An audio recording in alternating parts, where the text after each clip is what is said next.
All right, I think we can get started and we'll see if people filter in. My name is Vanessa Ho, and I am a trauma surgeon at Metro Health in Cleveland, Ohio. And we're really excited to bring you this virtual grand round from the AAST Palliative Care Committee called Mythbusters in Palliative Care. Today we have some amazing panelists. We have Dr. Zara Cooper, Dr. Christine Toevs, and Dr. Emily Rivet. I also wanted to announce that AAST no longer offers CME for live grand rounds, but should CME be available for the archive version of this, which we are hoping to do, those who watch today's grand rounds will receive an email once the archive version is available on the AAST website to prompt you to log in and claim your CME. So our first speaker this afternoon is going to be Dr. Christine Toevs. Dr. Toevs is an acute care surgeon and surgical critical care physician who has not only those credentials, but also a master's in bioethics, and she has additional board certification in hospice and palliative medicine, as well as neurocritical care. Dr. Toevs hails from Terre Haute, Indiana, and is a frequent speaker on topics of geriatric trauma, ethics, palliative care, palliative medicine in the ICU, and surgical palliative care. Thanks, Dr. Toevs. I will share my slides.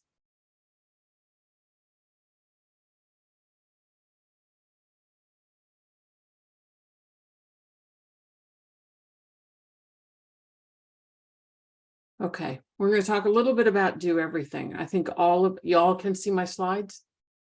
Good. All right, you never can tell with Zoom. So I think all of us in the world of ICU and trauma and acute care surgery and some of the intensity in which we deal with have had the lovely joy of somebody showing up saying we're going to do everything. Sometimes it's another physician, sometimes it's the family, sometimes it's the patient. And the question really becomes what to do with those requests. So the problem becomes we have to define the term, what does everything mean?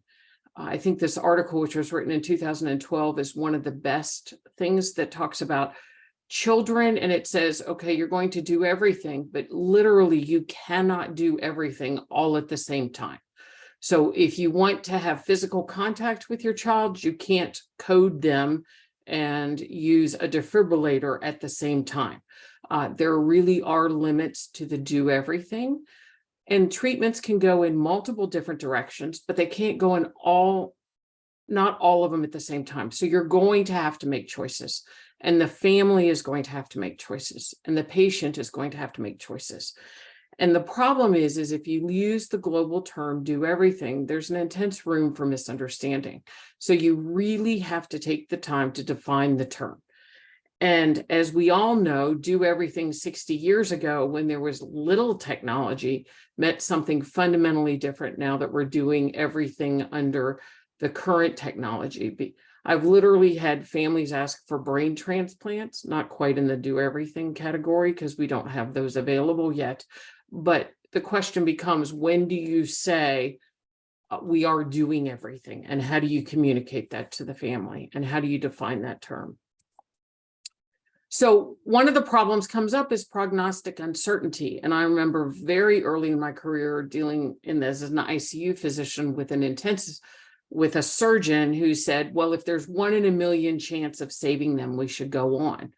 The problem becomes, what do you do about the other 999,999 that you're treating? So there has to be some sort of limitation, and one cannot treat all million in the hope of saving the one. We do have multiple scoring systems that exist, both within the ICU, within surgical scoring. We have frailty scores. We have palliative medicine scores that will all help break down some degree of prognosis. And you don't need certainty for clinical decision-making. We are starting to talk a great deal about goals of care and what does the family want and what does the patient want.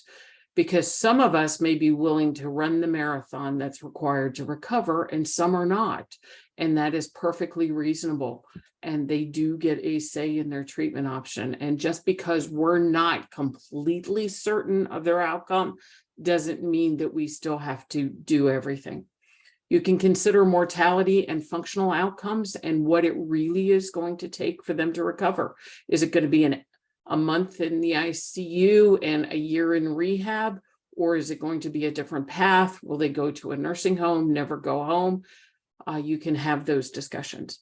And as I like to tell the residents and the fellows, a new location does not change prognosis. Just because you've moved them out of the ICU to the floor, to the LTAC, to the nursing home, the prognosis doesn't change. Location does not change prognosis. So the other thing that comes up within the world of prognosis and uncertainty is there's a great deal written in the neurology, neurocritical care about self-fulfilling prophecies, and that if you make them DNR, they're more likely to die, and you should have continued to treat them.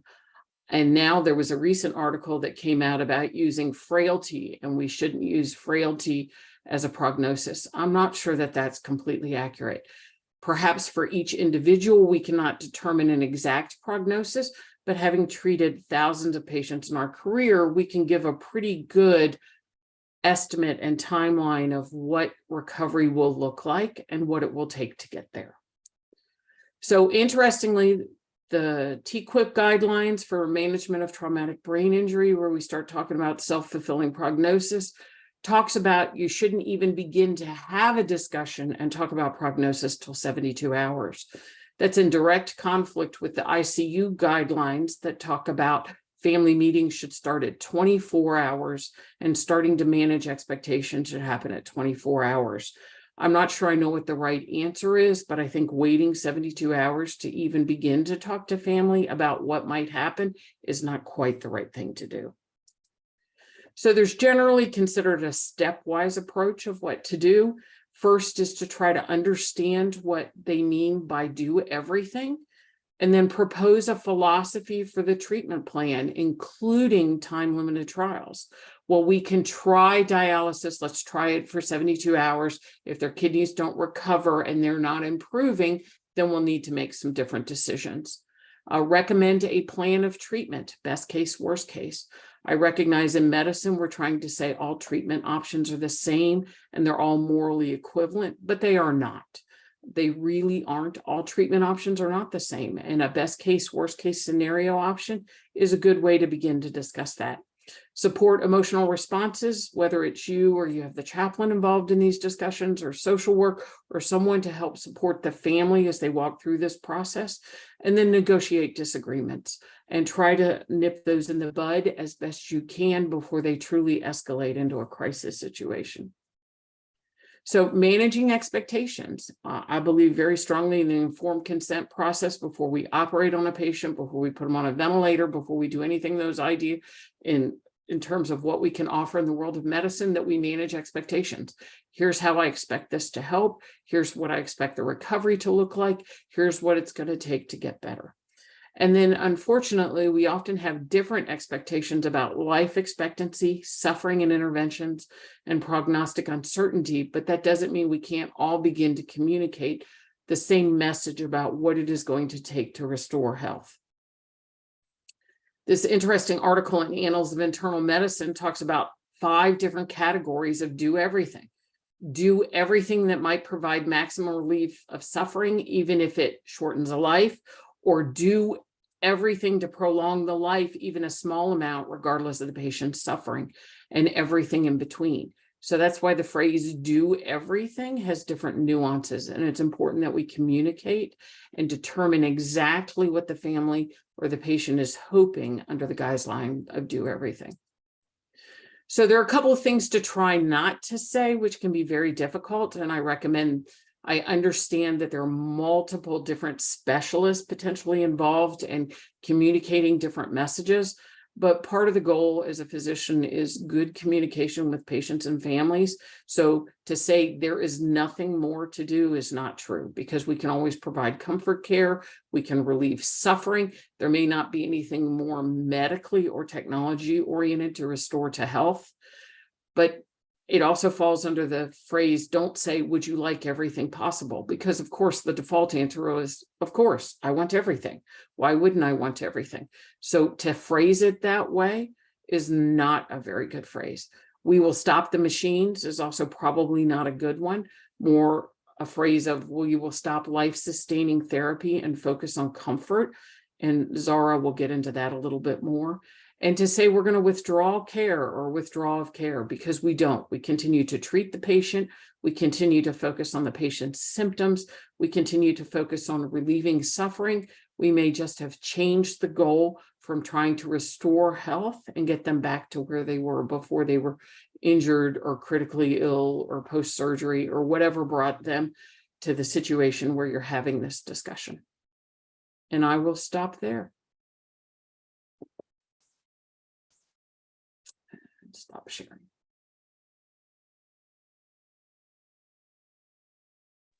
Thank you so much, Dr. Toevs. I wanted to let everyone who's here know that if you have any questions for the speaker who's speaking, please put them in the Q&A, or we can wait till the end if you have general questions for all of the panelists. And if there are questions that come up for a specific speaker, I'm happy to read them out and get them answered live. Our next speaker is Dr. Zara Cooper, who is the chair of our Palliative Care Committee at the AAST, and she's a professor of surgery at Harvard at the Brigham and Women's Hospital, where she is the Kessler Director for the Center for Surgery and Public Health. She's the founder and co-director for the Center for Geriatric Surgery, and she holds the Michelle and Howard J. Kessler Distinguished Chair in Surgery and Public Health.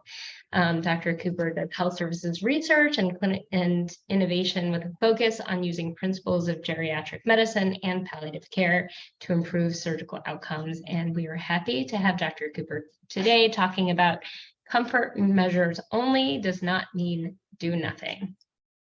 Thanks, Vanessa, and thanks to the panelists and to you for moderating this.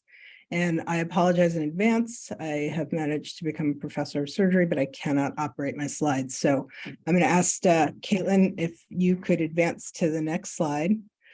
Today, I'm going to be talking about comfort measures only, which I think can be a very confusing term and often gets us into situations of clinical ambiguity.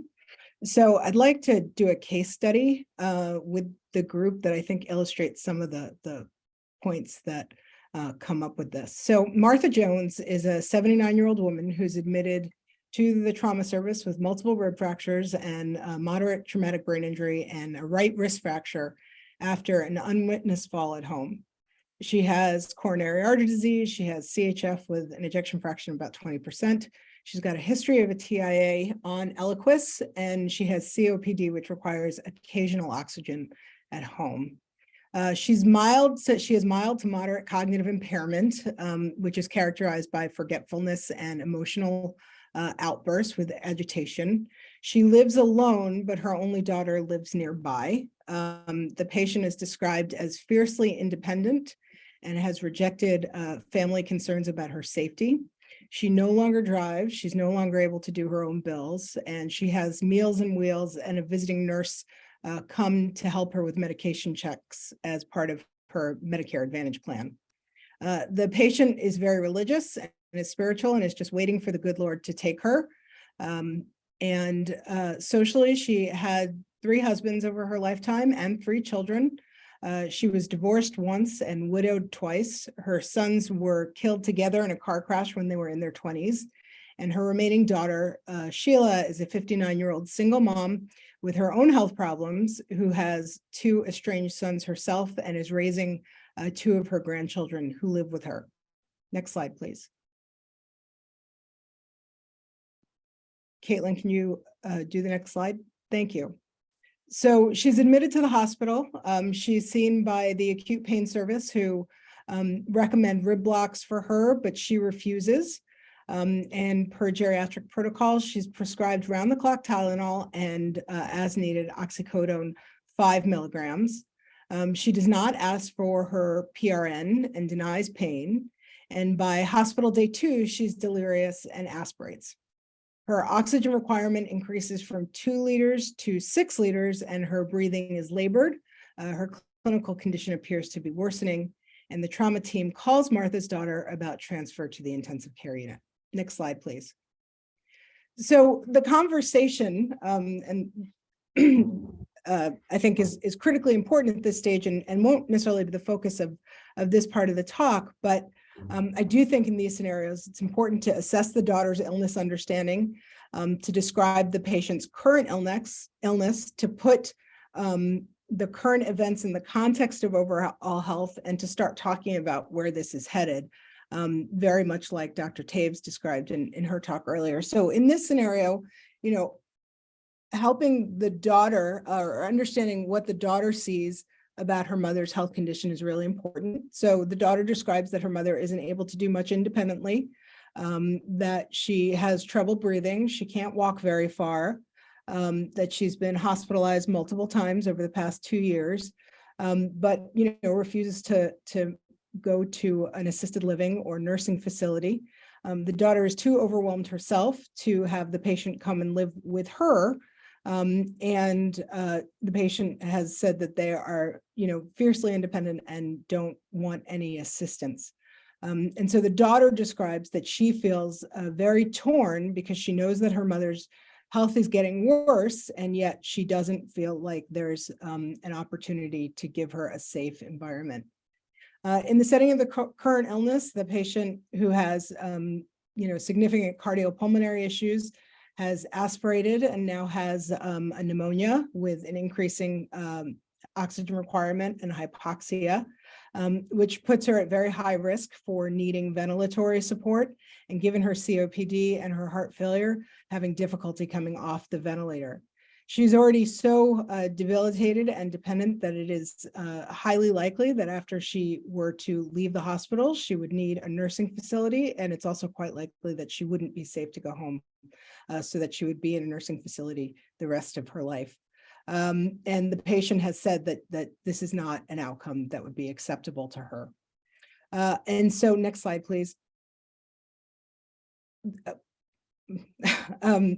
When the options are offered to the daughter, it is not do nothing. It is we can give her aggressive, intensive technical treatments, including a ventilator and including antibiotics to reverse the pneumonia, prolong her life, and she would be in a nursing home, or we can focus on her comfort and make sure that we don't do invasive treatments that wouldn't be aligned with her goals. Next slide, please. But what does that mean? What does comfort care mean? And so comfort care is a care plan that addresses the patient's potential symptoms of discomfort and may be implemented when curative treatment has been stopped and death is expected, but the timing of death is not always certain by any means. The goal is maximal comfort. The goal is not expedited death, and the goal is not life prolongation. And I think this is where it could get very tricky. Next slide, please.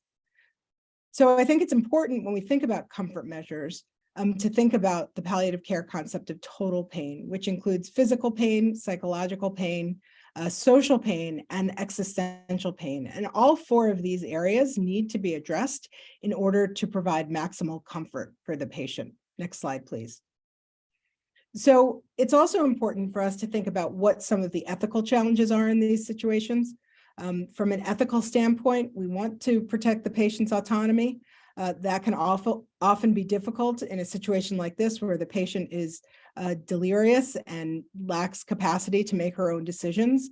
Surrogates need to adhere to either substituted judgment. So what would the patient say that they would choose their treatment to be in this circumstance, or best interest standard. Please note that I said what would the patient choose, not necessarily what they would want. Oftentimes we use that phrasing and it can be very confusing for patients and families, because quite frankly, nobody wants to be in a situation like our patients often find themselves in.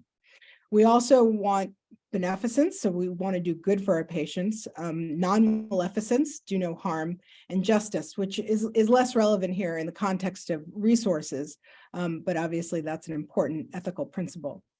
It's important to keep in mind that from an ethical standpoint, withdrawing life-sustaining treatment and withholding life-sustaining treatment are similar. And of course, it's important to talk about code status. And certainly in the context of keeping the patient comfortable, it's hard to imagine that cardiopulmonary resuscitation would do that. But we also know that there's chemical code and physical code, and that's where, again, some of the ambiguity can come in.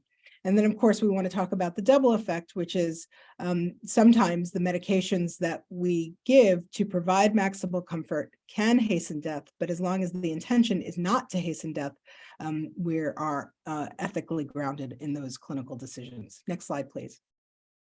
So let's think about her clinical picture, and we can, go by systems and think about her sensorium. And so she's delirious, and the symptoms of this include inattention, agitation, anxiety. We can think about what the treatment options might be, and then whether or not those things provide comfort. And for each one of these elements of her clinical care, we have to think about whether or not they are providing comfort and advancing her goals. So non-pharmacological management of delirium, yeah, it would probably improve her comfort. She'd probably be more comfortable if she wasn't delirious and agitated. Haldol, perhaps. Benzos are typically contraindicated in older adults and can cause increased delirium and agitation.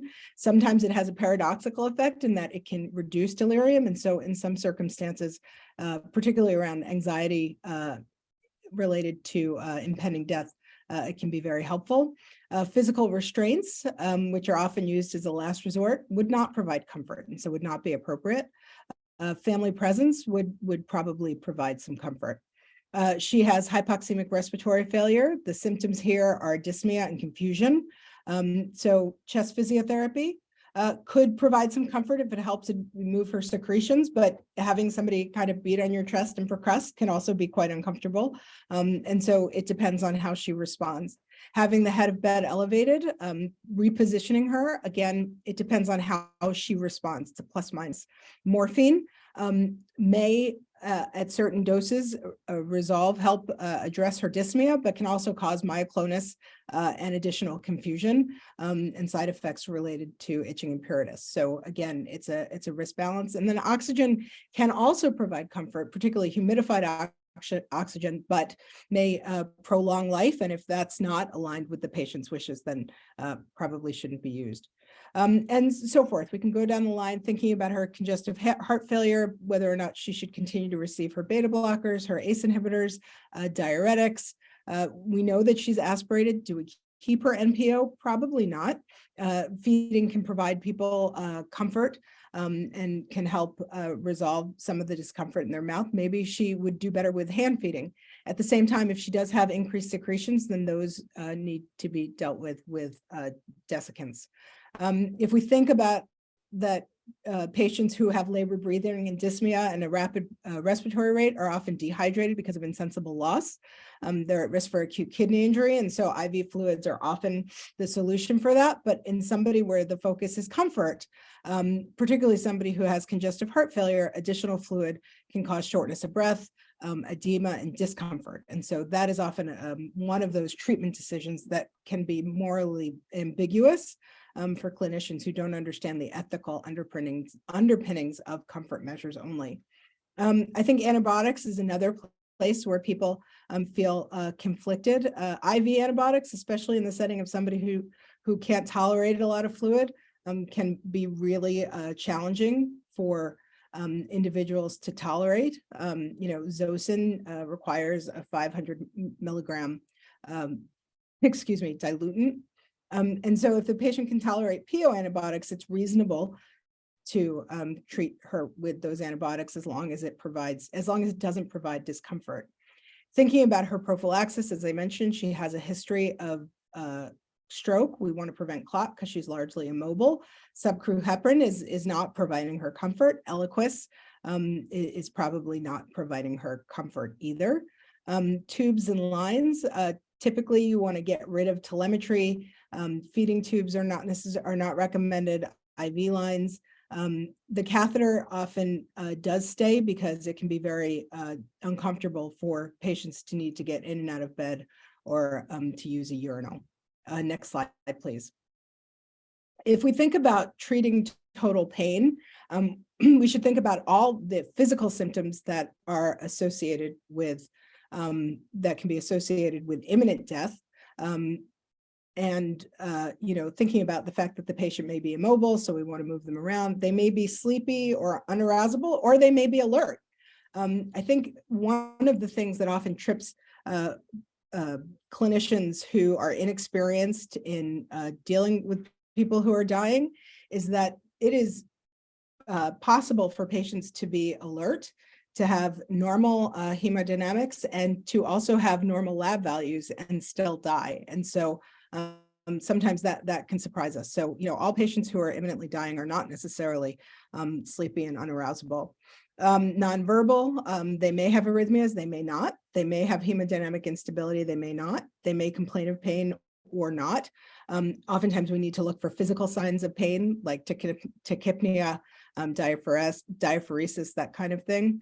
It is perfectly normal as people get closer to dying that they have decreased intake, they have more difficulty swallowing, and that food and feeding does not provide comfort, and it's perfectly okay to stop feeding them if they are no longer tolerating it.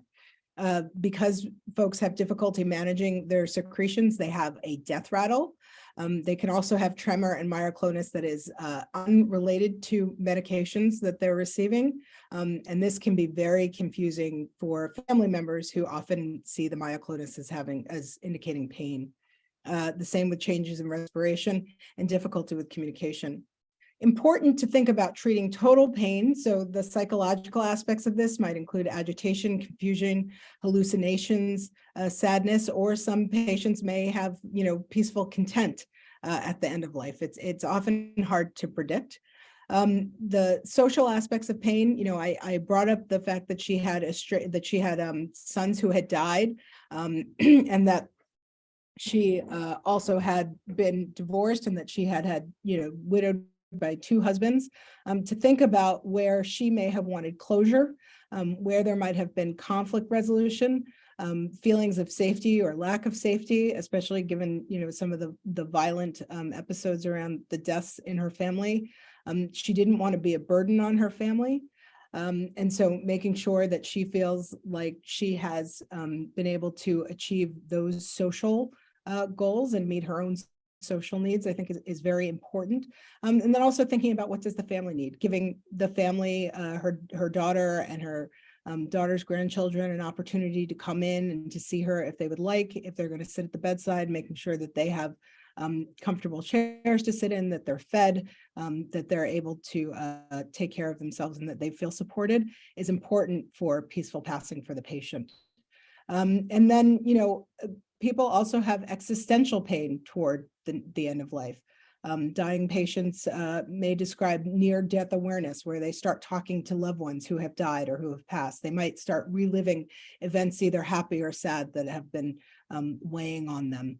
What is their spiritual practice? Is there a religious practitioner that they would like, or a ritual that they would like with them at their bedside or with their family? And so, I hope to convey here that, taking care of patients who are comfort measures only and who are imminently dying is a very active, intensive process. Next slide, please.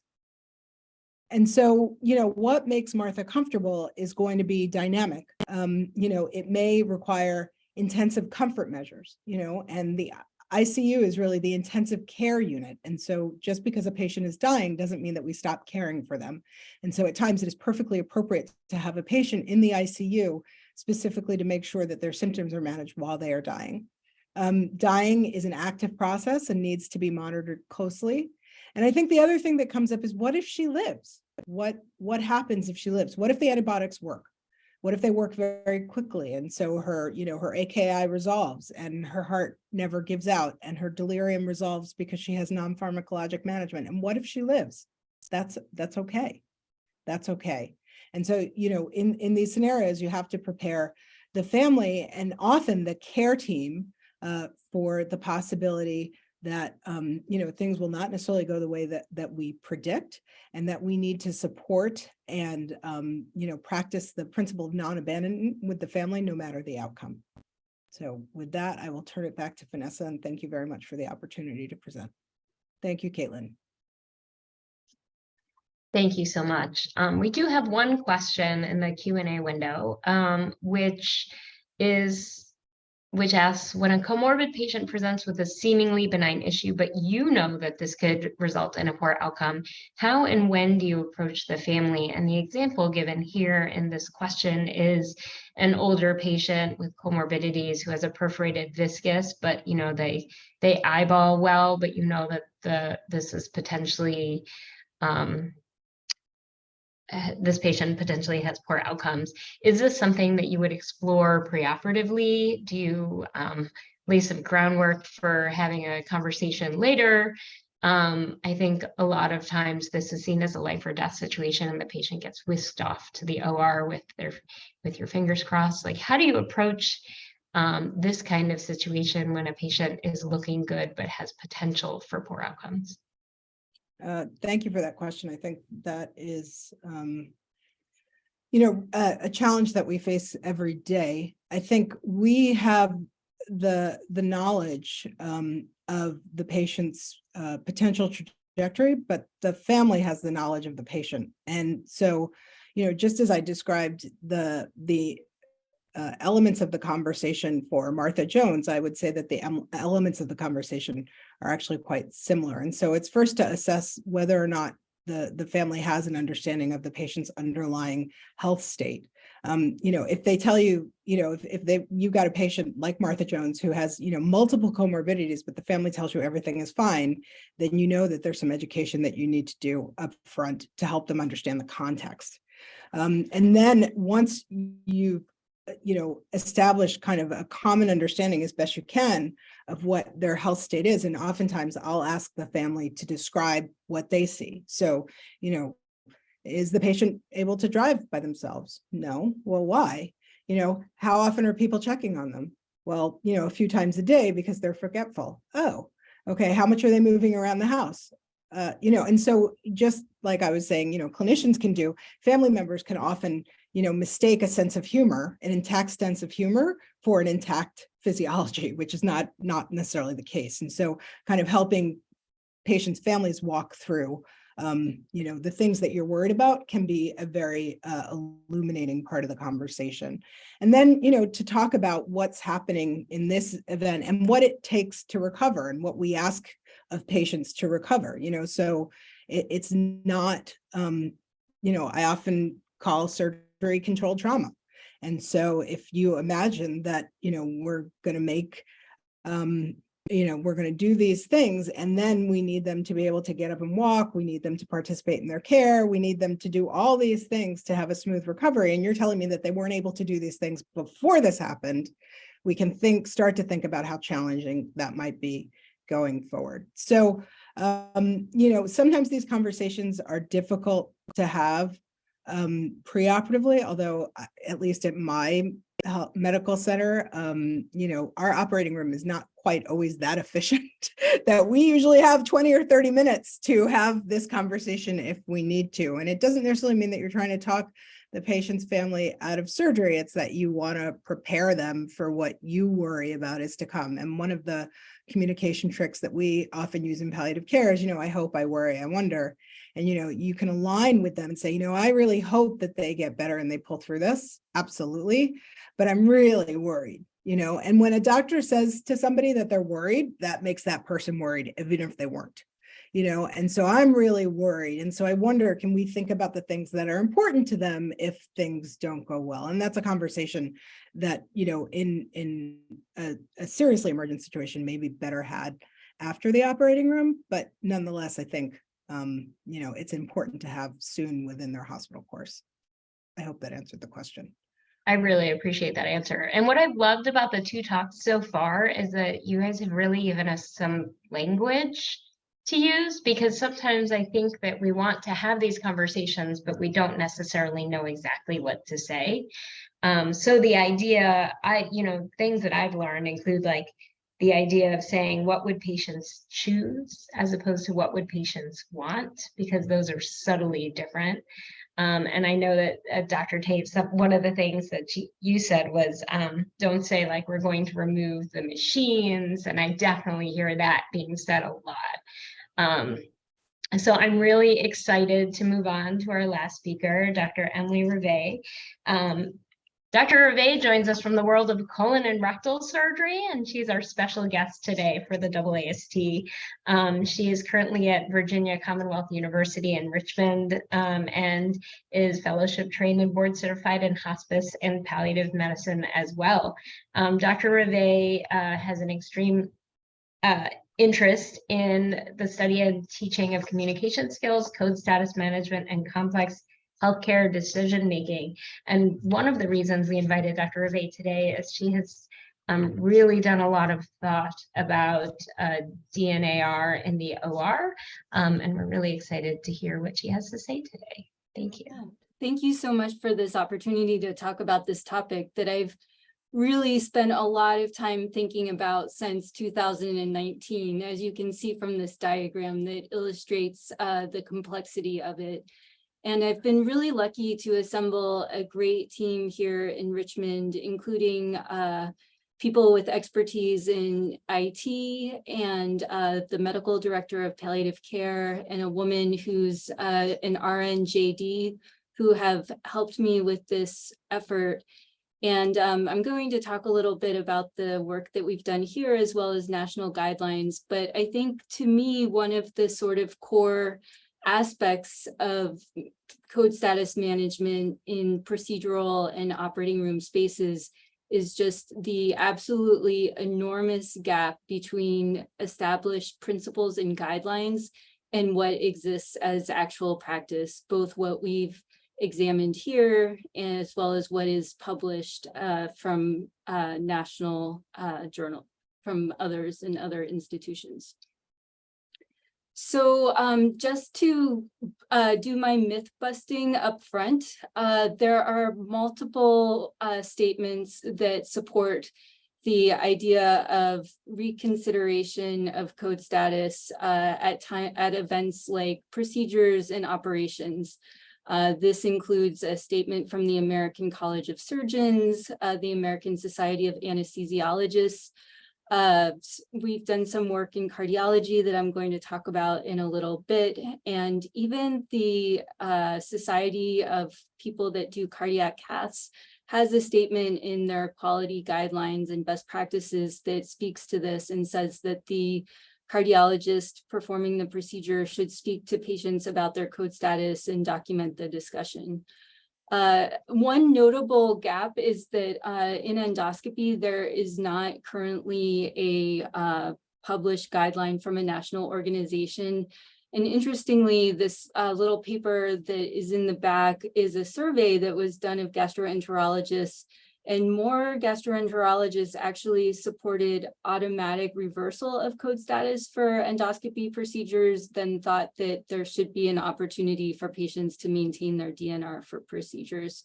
But just to summarize, in general, the consensus is that patients should have the opportunity to reconsider their code status at the time of an invasive procedure, anesthesia, for example, for an imaging study and such.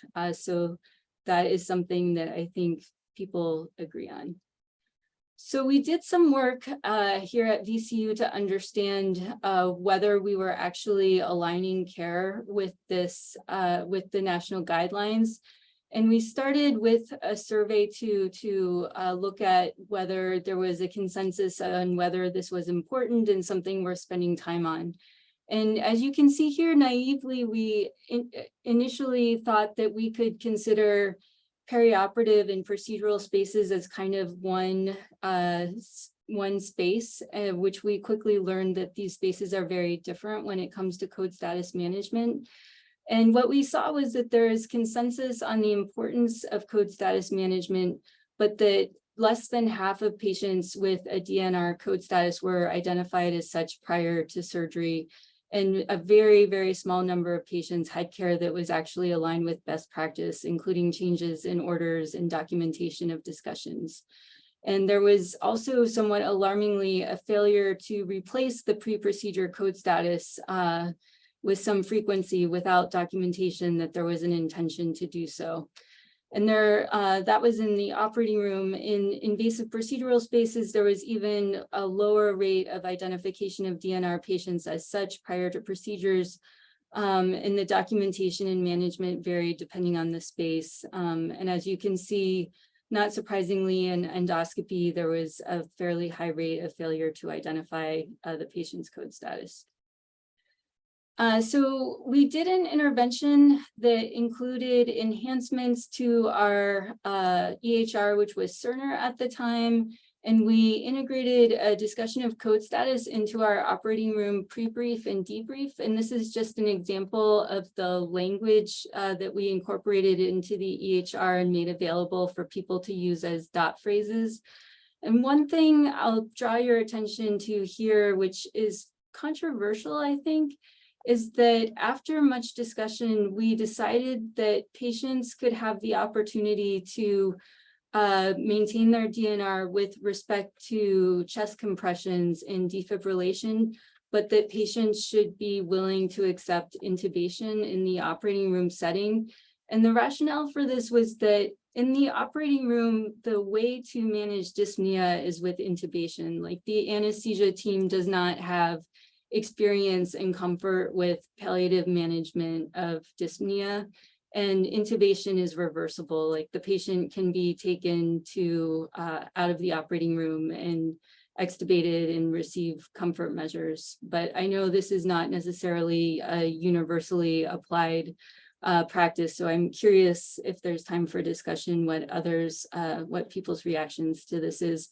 But this was a very well received tool for documentation that people found to be helpful to structure conversations and have available. Let's see, I'm just having trouble advancing. So with this intervention, we dramatically increased our rate of recognition of DNR patients from that low, less than half rate to 80%. And this is just an example of two notes, one from an anesthesiologist and one from a surgery resident, both of them showing examples, one employing the template of discussions about code status management in the operating room setting. But what we learned, so as I mentioned initially, I was like, operating room and procedures, it's all the same. We can just come up with one sort of structure for managing these things and apply it throughout the organization. And what I learned is that it is very, very different in terms of the proceduralist relationship with the patient and whether or not there's an anesthesia provider, the intent of the procedures, multiple things. And even within the procedural spaces, each specific procedural space is very different. Endoscopy is different from interventional radiology, is different from cardiology. And then there's even imaging studies like MRIs for which patients receive sedation. And for all of these, it's appropriate to have a reconsideration of code status and a discussion and documentation and changes in orders. So our second intervention was to develop workflow with cardiology and nursing leadership for code status management in the EP and cardiac cath spaces. And one of the things that was helpful in this spaces is that in this instance, its code status management is really binary. A patient really can't have a cardiac cath or an EP procedure if they're not willing to become full code, because it's there's a high chance of provoking some type of arrhythmia that might require defibrillation, and it's a easily reversible iatrogenic situation. So if the patient isn't willing to change their code status, we would say the rationale of the procedure should be reconsidered.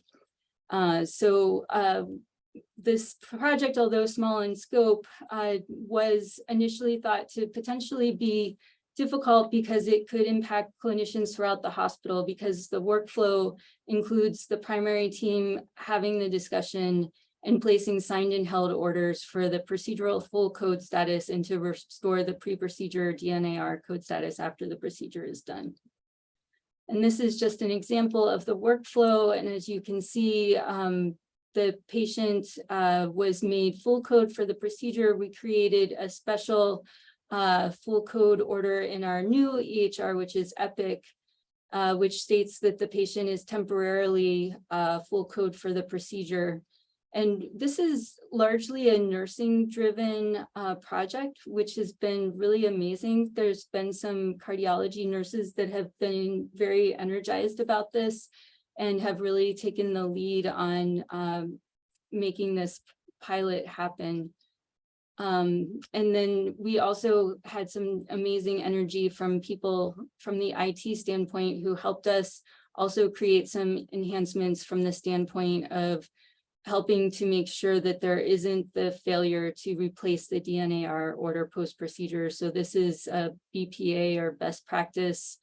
I forget what the A stands for. It must be alert, best practice alert, so that if the patient returns to the floor and their previous DNR order is not in place, there will be alert to providers.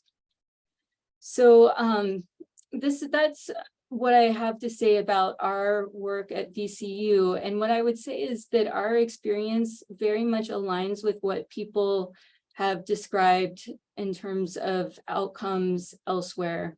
A study published in 2018 showed that only 13% of patients with malignant bowel obstruction who had pre-existing code status limitations undergoing venting G-tube placement were compliant with guidelines for pre-procedural code status reconsideration. And similar low rates of success in alignment of care with guidelines was described in an article published in JAMA Surgery in 2021. And then the table on the bottom just describes an article published that describes a VA experience with trying to do an intervention, which consisted of creating an addendum that would prompt clinicians to address code status with patients prior to invasive procedures. And basically the effect of their intervention was not significant except in the interventional radiology space. So it's just incredibly hard to get clinicians to attend to this population of patients. And so speaking of the difficult truths, I'm here to bust the myth that patients have to be full code for procedures. But here now in Jackson 2022, there is the suggestion that it may be simplest to just ask to revoke the DNAR order interoperatively due to the time required to have the discussion, and perhaps it's better to at least make sure that we're identifying these patients. I'm not at all suggesting that this is in fact the best practice or the case, but just suggesting that this is an instance where operational complexities and difficulties make it very hard to align care with what the consensus is in terms of what best practice looks like. And what I have copied at the bottom is some dialogue that was shared with me from some analysts for EPIC, where they're talking about how they're trying to create a process in EPIC, but then the EPIC process is basically driving care and policy. So I think that's something to be wary of. So in summary, this is a very challenging topic. It's a topic where legal, ethical, religious, regulatory, and medical principles and standards apply. And with every potential process, there are risks. There is the risk of failing to identify DNR patients and providing unwanted treatment. But then there's also a risk if you really kind of highlight this topic, there's a risk that your full code patients who represent the vast majority of patients will experience distress and anxiety, like for the patient coming in for a lipoma removal or knee surgery. You don't want to necessarily have code status management be front and center, because For patients undergoing mundane procedures, I don't think highlighting this issue is reassuring or comforting to them. And then there's the other issue I've mentioned several times, which is failing to replace the DNR order post-procedure if you've changed it to full code. There's a lot of attention paid to EHR enhancements as the solution for the complexity and challenges of doing this successfully. But in my experience, having worked on this now, I guess for like 4 years, you can do a lot to the EHR, but it doesn't substitute for clinician awareness of this patient population and confidence and comfort in managing them. I presented this in several different forums, including the Palliative Care Symposium on May 4th, and we had a work group meeting at the end of May. And I think this is something that people are interested in. I'm curious, would love feedback in terms of what people in other institutions are doing in terms of operationally managing code status. Thank you for the chance to present. Thank you so much. That's super interesting. And we recently had a similar discussion in our institution, and we have about 8 minutes left. So while I'm watching for questions in the Q&A box, I do have some questions for our panelists as well, just to start some discussion. The first one is more for our trauma surgeons. So you have a geriatric patient with a C-spine fracture that the spine service says is operative, and that patient has a known history of delirium and has significant medical history, coronary history, aortic stenosis, heart failure, which looks just on the edge of being decompensated. And ortho is paging your team every 20 minutes to clear the patient for surgery. When you talk to the patient, she says, no, I don't want any surgery, leave me alone. And then within the next hour, the patient becomes extremely delirious, and her son, her only child and healthcare agent, says, I want you to proceed with surgery. This is a case I actually had with some details changed, but I wanted to know what you would do in this situation, because this was a difficult one for our team. Well, I'll start. I would start by asking the son why he would want surgery and what his expectations are of surgery. I would relay what his mother said and her expressed wishes, and he has to give a good reason to override her expressed wishes, because since I was there to witness her expressed wishes, that's what I'm going to go by, because it really is her choice. The spine surgery service we can ignore for now.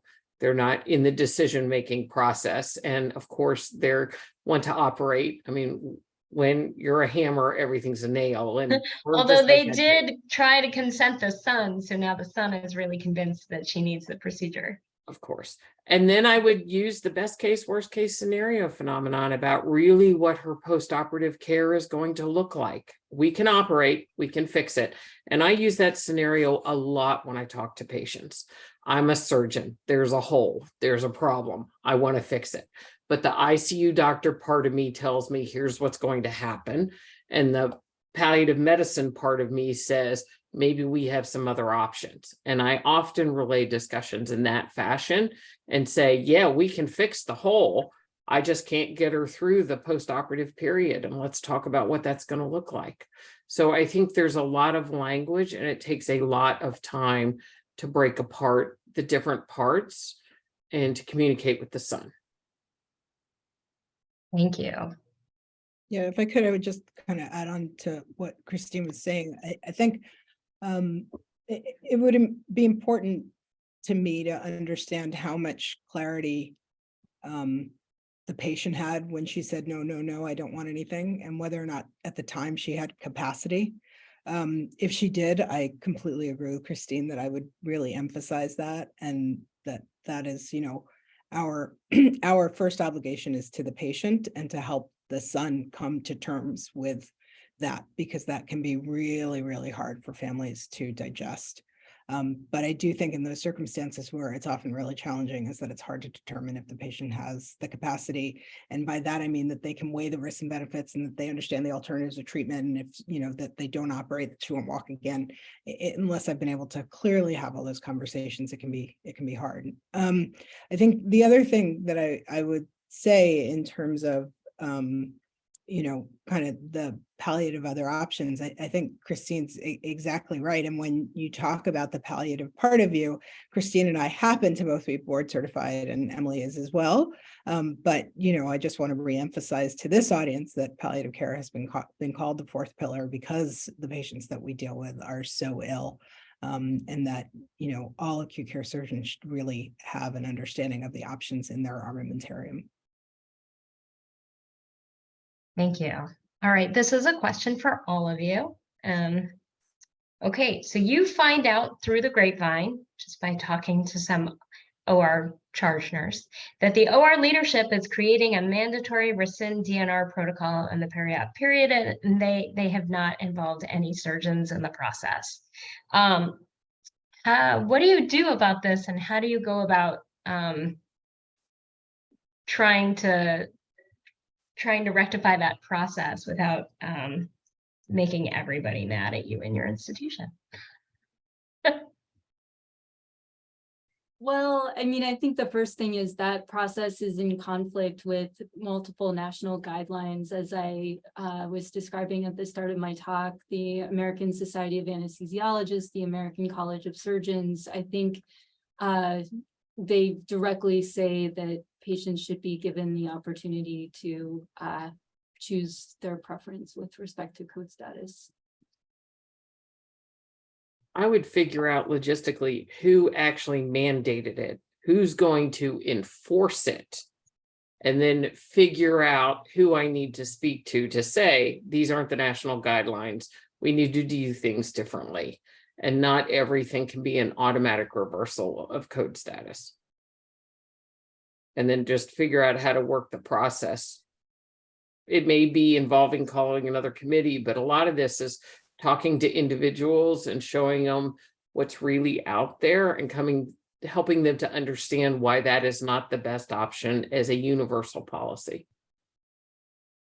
Yeah, I agree. You know, kind of in the palliative care way, I would approach with curiosity. And Tell me more. Right. Well, because, you know, it is easy to be, you know, my initial response is different than what my response should be, right? My initial response is, you know, that's undermining patient autonomy. How could you do that? We can't just have a uniform policy. It goes against everything that all these national guidelines have said, blah, blah, blah, blah, blah. At the same time, I recognize that there's still a lot of confusion about this, which is part of the reason why we had this webinar. And a lot of folks don't have clarity around what the national guidelines say, including JACO, which accredits hospitals. So it's not just us, you know, and so kind of bringing that information, understanding what the intention is, right? What people are trying to achieve, and then kind of pointing out what the guidelines say. And that, in fact, it's not the best option because it puts, you know, more people at risk, I think would help. But That's very nuanced. I appreciate that. And we are at the end of our time, and I don't want to go over. So I really wanted to thank our panelists today. You all had such amazing insights and pearls to share today. And I wanted to thank everyone for attending our grand rounds today.